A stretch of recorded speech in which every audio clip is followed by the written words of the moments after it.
Conservative. What does that word even mean? Well, turns out there are two very different kinds.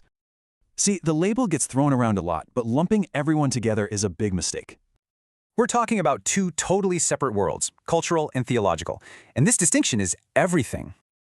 So first, let's talk cultural conservatism. It's all about keeping society's traditions stable. They're focused on things like family structure and national identity, basically the cultural status quo. And yeah, this means pushing back against social changes that challenge those long-held traditions. Okay, let's switch gears to theological conservatism. The focus here isn't society, it's the church. For them, it's about biblical authority and sticking to core doctrines, no theological experiments. So the goal is protecting the faith itself, but the trouble starts when it gets mixed up with culture. So, what's the real difference? And why is getting this wrong so incredibly dangerous? Look at the split. Social norms versus doctrine, cultural tradition versus biblical authority, worlds apart. Put simply, one defends a cultural lifestyle, the other defends theological truth inside the church. Now, their morals can look similar, but their starting points are completely different, and that's the danger.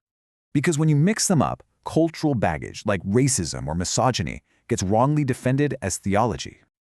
So the next time you hear an argument, ask, is this about faith or just culture wanting a stamp of approval?